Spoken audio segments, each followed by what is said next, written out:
Welcome everybody, welcome to Known Source biggest ever archive sale. Good to see everybody here. This is the first panel talk where we'll be talking into archive being the future and all things surrounding that. So thanks very much. Hot on the heels of London Fashion Week, the magazines and editors are quick to declare the new trends and what you can buy now. Meanwhile, we're seeing big brands and fashion houses celebrate their archive as a marketing tool.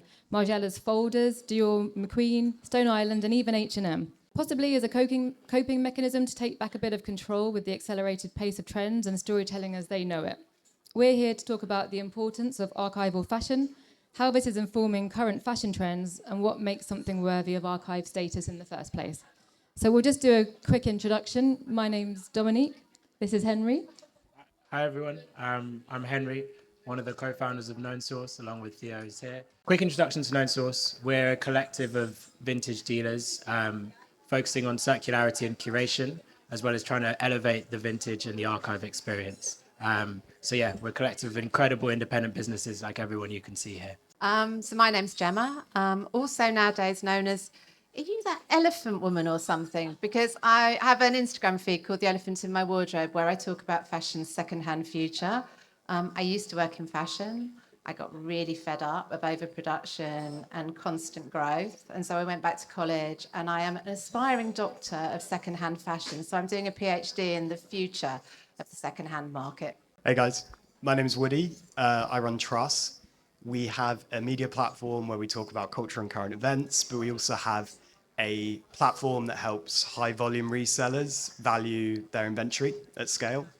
As part of that, we collect data from the entire resale market. Last year, we tracked about 50 billion in transactions. So we have a lot of interesting information about market movements and so on within the market, as well as our software, which helps automate pricing. A good mixture of backgrounds there and opinions, I'm sure.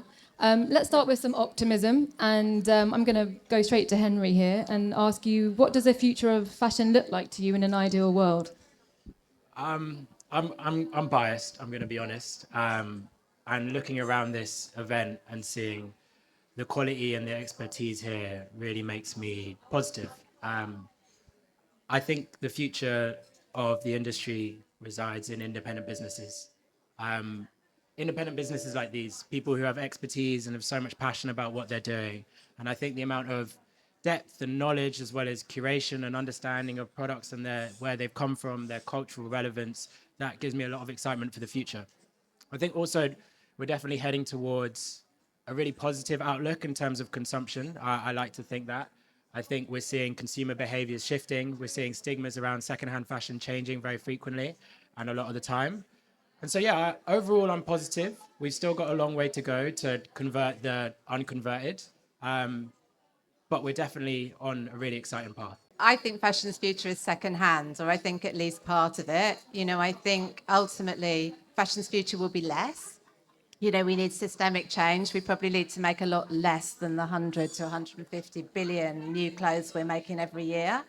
And I think it's not unrealistic to think, therefore, that probably in the future, like 50% of people's wardrobes might be secondhand. That more and more we will be reusing, reworking, remaking, rebuying our clothes. And we will, the future will be circular to a greater degree. But I think the interesting thing there is that obviously demands systemic change and, some sort of transition in the fashion industry, which is kind of what I'm interested in, like how do we get there?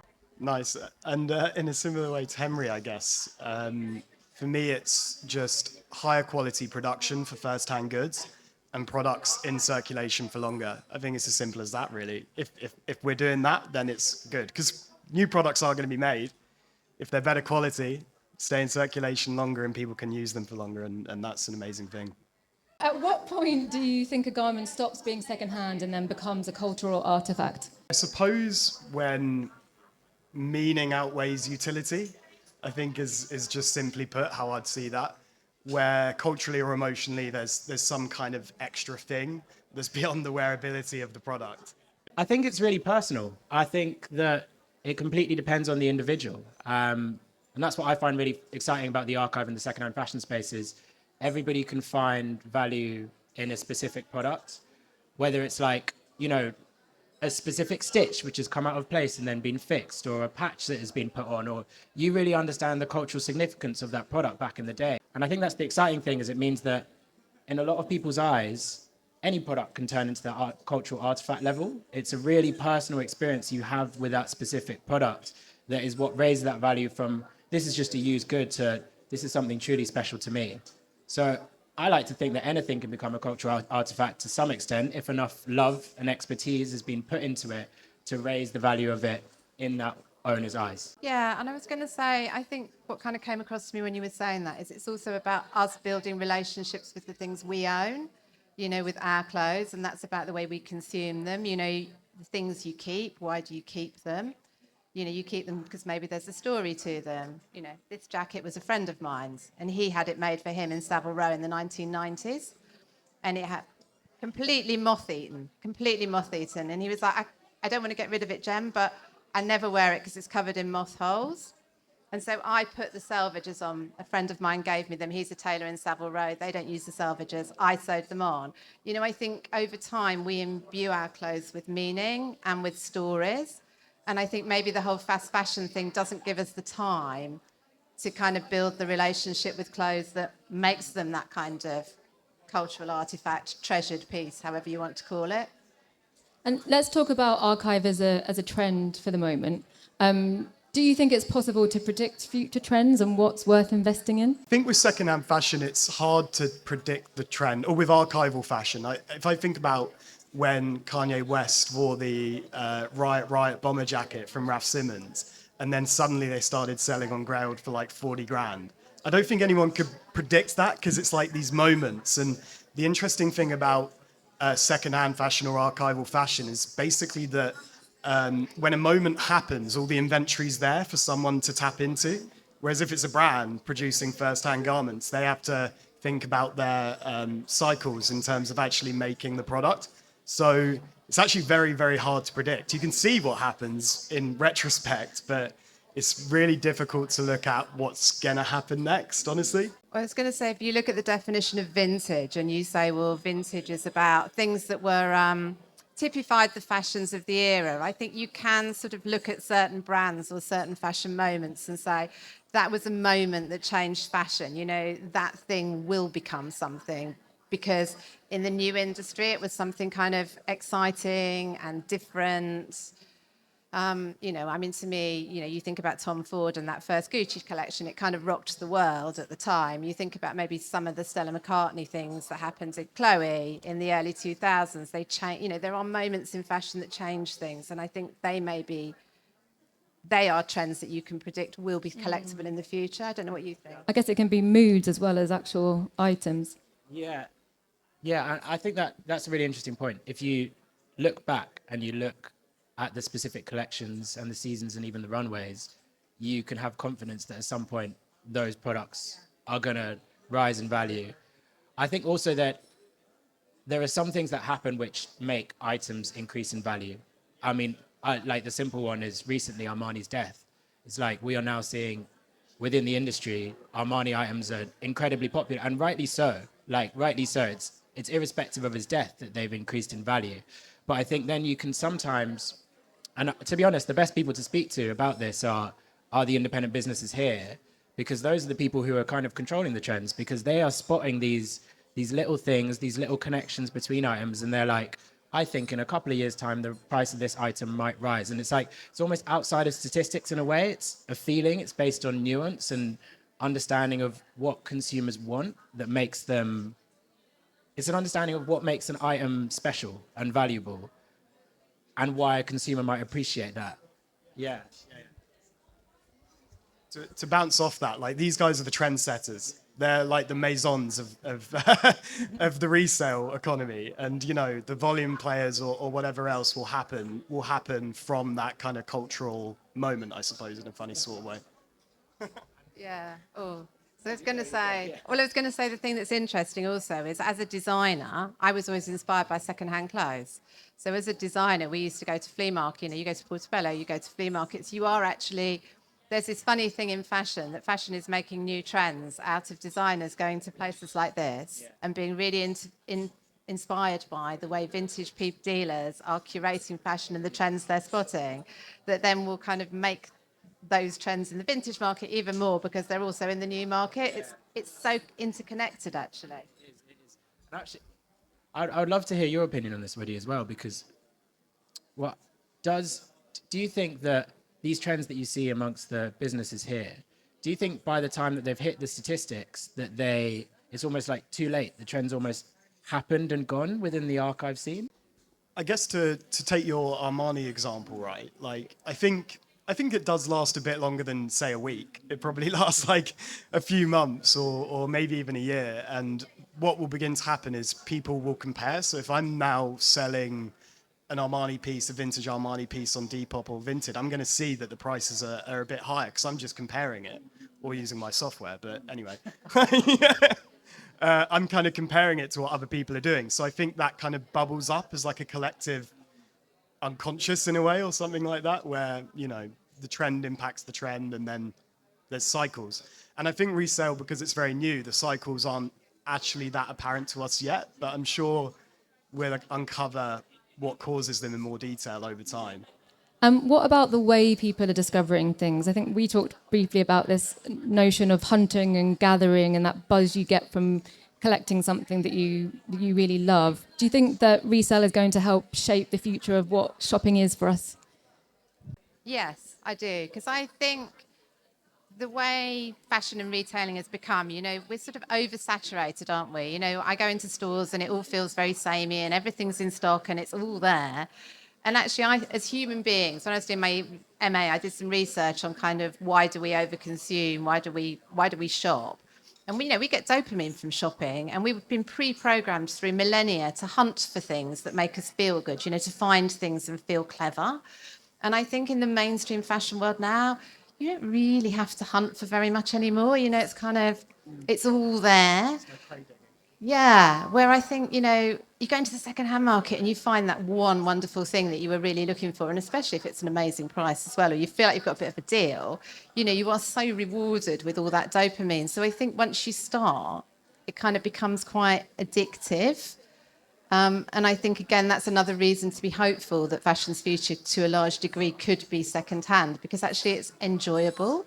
We're probably all quite in alignment on this one, I reckon, but I think just it is that dopamine hit of you've got something that nobody else in the world owns, because there's so many layers to a single piece. It's like the previous owner, the little bits of wear.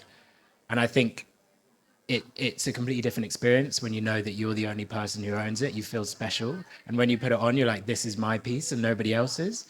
So I couldn't agree with you more. I'm biased. And I think it's almost like a bit of a gateway. I think of it almost as a bit of a gateway drug. When you start getting deeper and deeper and searching for specific items and really looking for them, it kind of opens you up to doing that for a lot of different other things as well. And I find myself like spending 45 minutes researching a toaster because I've got so into like digging for the perfect item that I'm looking for myself. And I think it's a really nice entry point into like really conscious consumption and really spending your time before you make purchase decisions, because you're looking for that same hit of like, I know I've got the one that I really wanted. So yeah. Whilst you've got the microphone there, I want to talk to you about curation, because choosing the correct toast is very important for your curation of a lifestyle. But it's kind of becoming a cultural luxury, I suppose, being able to choose and curate your own wardrobe in this way. What are your thoughts on that? Yeah, it is. It feels like a luxury being able to curate it, because you're building it slowly. You're building it bit by bit by bit by bit, and it feels like every single time you add something new to your wardrobe, you're like, you're so happy with that piece that you found and that addition. So, and then it's something that you can almost like, whenever I put on a new find that I recently bought these shoes and I love them. They're from a brand called Rockport and got them in a charity shop, and I was just so happy. And I was like, these are my dream shoes. And now every single time I wear them, I just walk with a little skip in my step, because I'm like, I'm the only person who has these shoes. Nobody else has them. And that's something which you almost like, you don't show off, but it gives you that little lift when you're wearing your own specific treasure. Yeah. I mean, I think what's interesting about that as well is I think the other lovely thing about shopping secondhand archive is it's about finding your own style. And I think when you're talking about curation, you are curating your own style rather than having sort of styles dictated to you. To some degree, you can kind of find yourself, which I think is part of the sort of reason you love those shoes. It's not that somebody told you you had to love them, but you discovered and you love them. I agree. Nothing to add. I think, well, why not? Yeah, I think that point of just tapping into any style of any era is really, really appealing for sure. Because you can mix and match, you can put stuff together, and it's not a big conglomerate, I guess, driving trends. And I think in the end, we'll get this interesting culture flip where maybe what people are wearing secondhand will impact how luxury brands or the maisons or whatever think about how they design. Well, that was going to be my next question, actually. And I was going to say, how much do you think that resale can influence those big houses and the future? Yeah, I think potentially quite a lot. I mean, there's branded resale, which is obviously growing quite a bit. And we were speaking about this, and that's potentially a bit of a false flag in a way, because a lot of them are using the brand of resale and secondhand to basically clear dead stock, which isn't actually, that positive really, because, they're eating into the real secondhand economy by doing that. But from a trends perspective, I think definitely, personally, we're about to start working with one brand who's really interested in understanding the movements of their products on the resale market and products they've produced. So not just digging into their actual archive, but kind of looking at their archive as it kind of plays out in real time and how it performs and why. And those things can be really interesting for driving how the brands think about it, I think.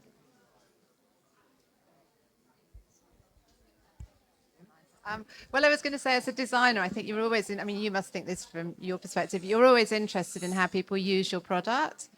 And really, as a business, you always want to know, like, how long does that trend last? Are they still using it? How do people wear it? There's so much data, actually, I think that brands should be interested in from the resale market that could maybe help shape the collections that they are producing in the present better, maybe reduce overproduction because you're kind of more connected with your consumers in a way. I think that connection to the consumer's point is really important. And I keep coming back to the amazing businesses that are in this room, but what they have a really strong understanding of is why a piece of clothing is valuable and why it holds value.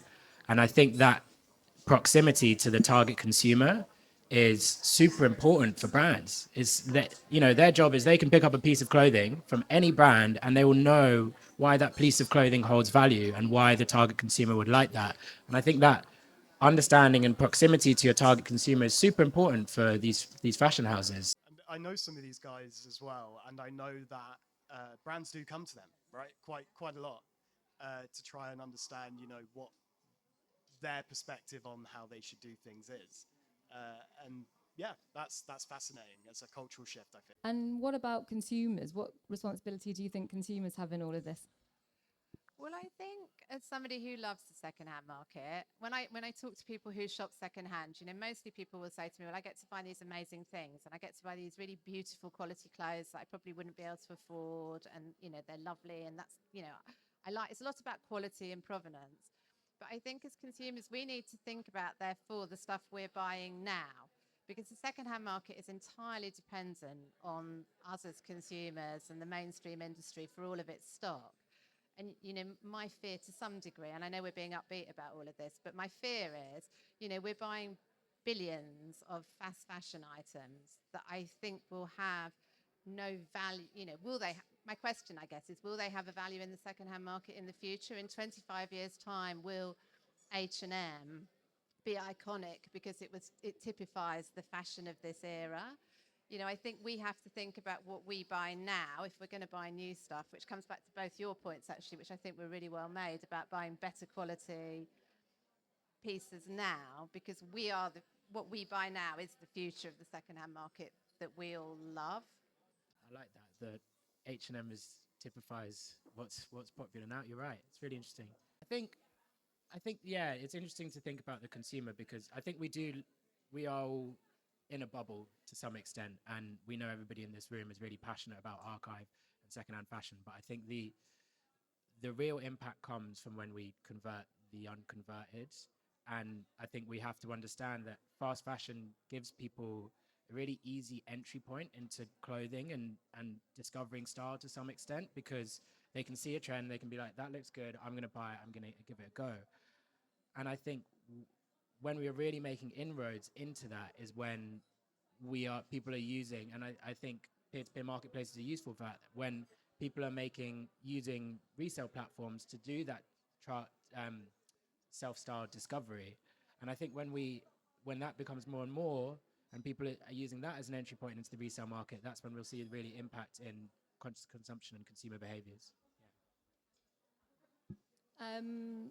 How about your own personal styles? Do you guys have a favorite piece that you've bought that you never let go of or treasure? I'll go first. Mine's actually a bit of a sad story. We had a store in Mayfair before, and I used to sort through all the deliveries, and one of the deliveries was this beautiful Prada Spring Summer 2000 shirt. It was made from spandex, baby blue, with some beautiful black stitching. It was from one of our dealers, Warm Waves. My favorite piece I've ever owned. My grail, without even knowing that it was my grail until I tried it on, and I left it on the tube. I know. The good thing is, I know about 150 archivists and dealers who I've messaged each individually, being like, if you find this, it's mine. So we'll see. I'll keep you updated. I think mine's slightly different, actually. I was thinking about this. I mean, I actually have a jacket that was my dad's. And I actually remember my dad buying it in the 1970s, probably. Like, he got a promotion and we went shopping and we went to Dax and he bought this jacket. And like, for the whole family, it was like this big moment. And when I was a kid, I remember loving it. It was cashmere in it, it was like really soft. And when he died, that jacket, he'd kept it. So it was obviously for him, it was this super big moment.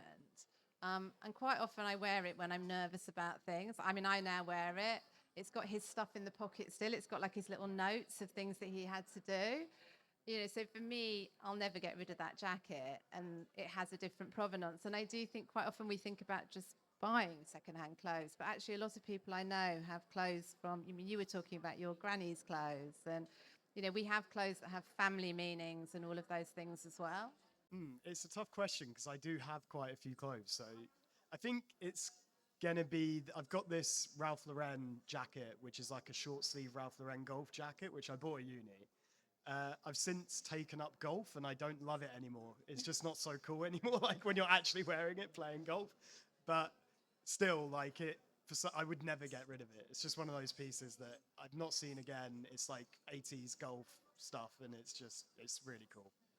It's really interesting hearing you talk about it all, because that's why I asked you the question, to see whether it was if you were going to answer with a value response, like it was a great steal, I got it for a really good price, I'll never find it again, hopefully you will find it again, or whether there's this emotional attachment. Because I think when you are purchasing now, whether it's secondhand or brand new, there is that question, isn't there, always, of is this good value?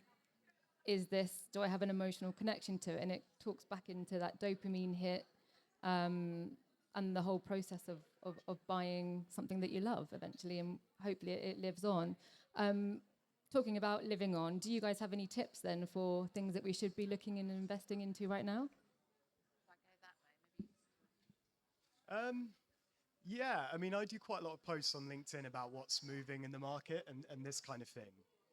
And if you're thinking investing into something, Hermes menswear might be a good shout, because that grew 50% last year.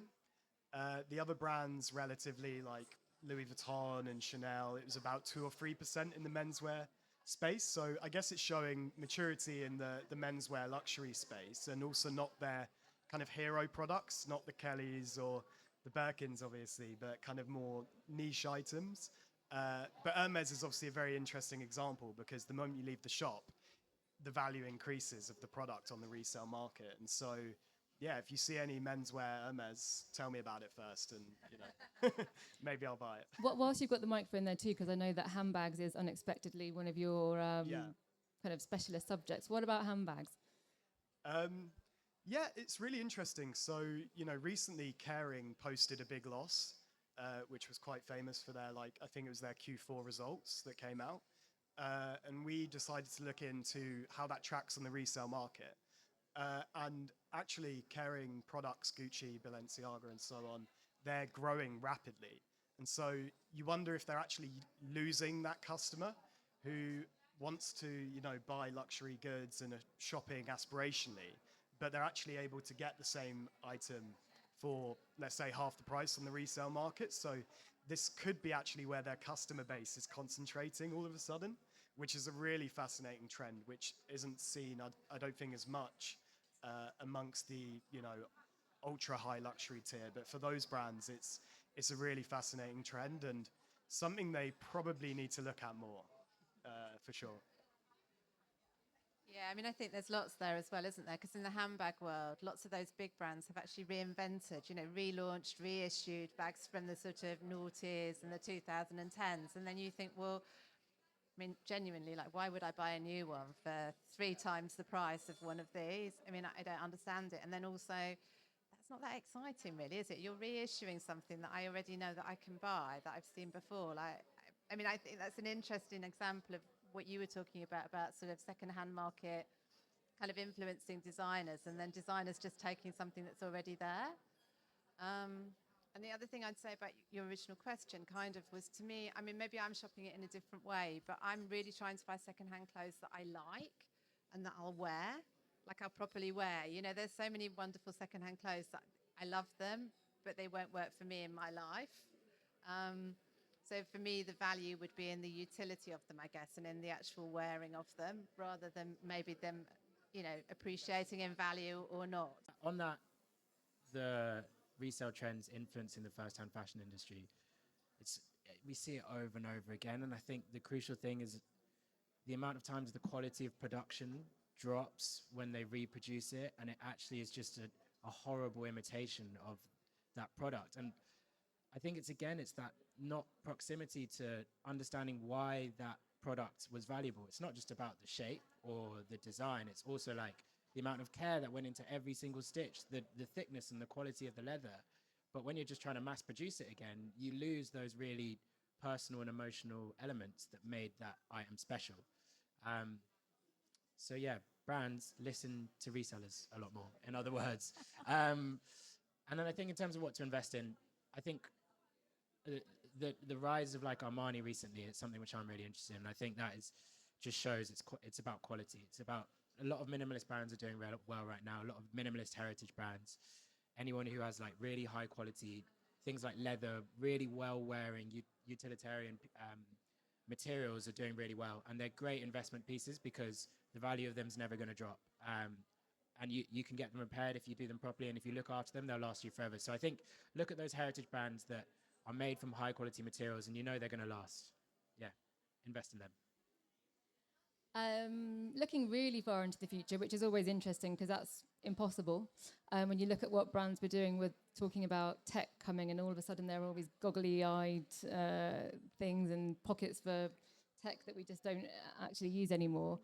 If you had a crystal ball, what kind of things do you imagine that we could, you might know more, Woody, given that you're more data-driven, but what kind of things do you think could be, 10, 20, 30 years on from now?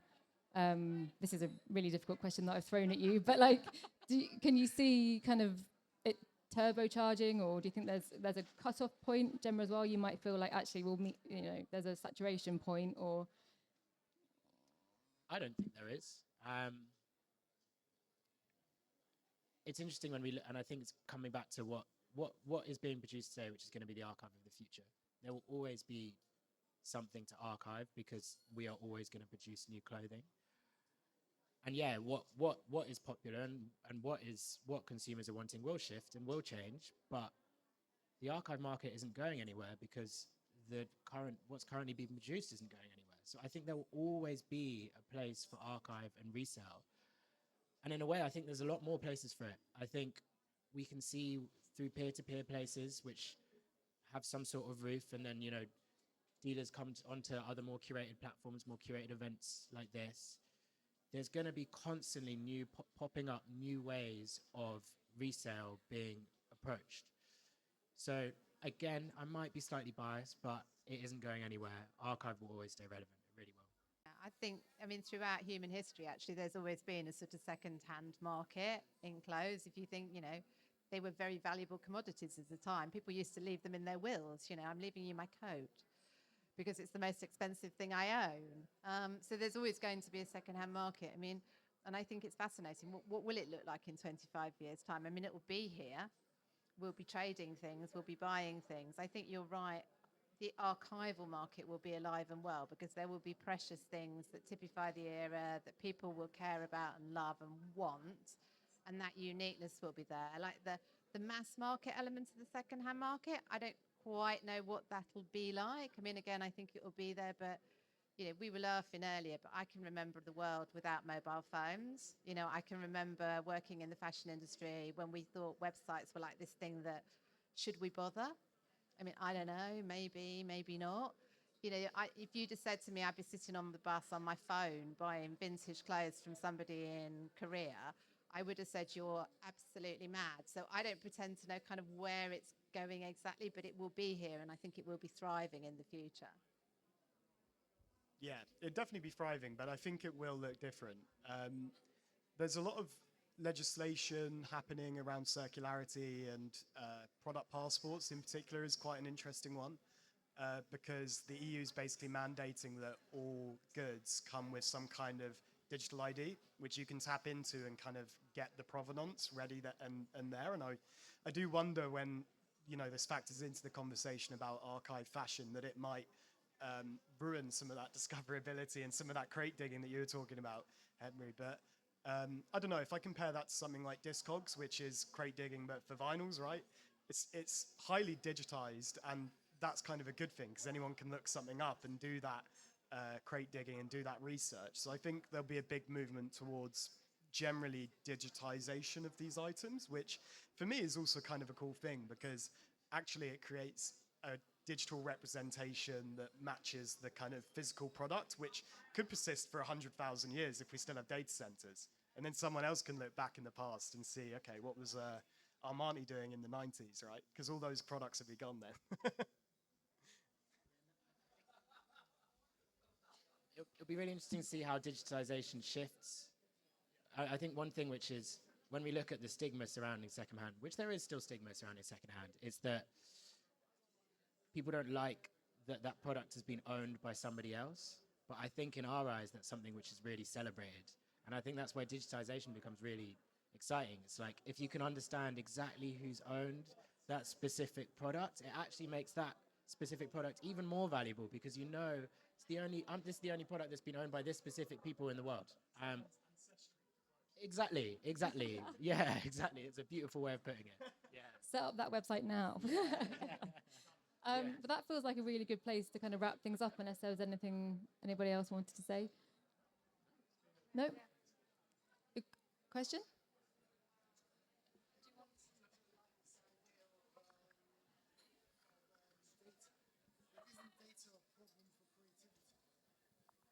Did you hear that? Data as a problem for creativity. Yes, I think it can be. I mean, I think algorithms kind of scrolling the internet for fashion trends kind of gives you what you've got already. It's a little bit like, sort of AI art is going to be a version of something that's already there, and you lose some level of creativity. And hilariously, actually, I was talking to a friend of mine who's a designer, and she said, you know what, Gem, now, because we used to work together and I do my PhD, she's still working in fashion. She said, I have to take data into my selection meeting and I present my range and then I have to tell them the data for why I think this blue's a good blue. And, and I think, well, that does take away some of that sort of impulse, doesn't it? And the passion to me. But can I interrupt you there as someone who works in a brand and sits there with the data looking at which blue to choose? That does then stop overproduction of certain colours that then would become a problem. So that's not a bad thing. Yeah, I mean, there's always different sides to it, aren't there? Absolutely. I would just say that I think in my own creative endeavors, right? So I like doing a bit of music production on the side, for example, like something I'm interested in. AI is helping that creative process quite a bit because it can do things quickly that would have taken me a long time to do. which are actually the boring parts. I think it can enhance creativity quite a lot. So that's my perspective, but maybe I'm a little bit biased. In what we do, which is pricing and trends analysis, obviously, pricing isn't that creative in the end. It's a bit, in my opinion, it's a bit more just brute force, matter of fact, or at least that's where we're trying to take it. Yeah. No, and it's a really good question, because I think there's lots of different takes on it. Like, for example, in the pricing one, how you price up a specific secondhand fashion item is such a nuance, if you know, and there's so much creativity in it, because you have to really understand the cultural value, but on a much bigger scale. You know what it's? I think the thing is, it's how you use that data. It's kind of how you said. How do you input that into your creative cycle? But yeah, if you're completely controlled by the data, it does take away that creativity. You need to have that bit of nuance, especially in the resale industry. But yeah, really interesting. Interesting that everybody has slightly different takes on it. Yeah.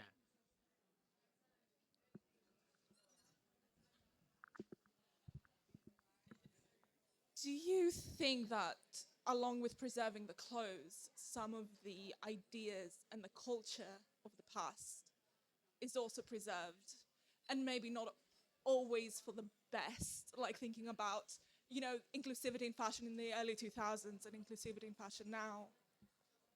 Yeah, how do you? That's really interesting.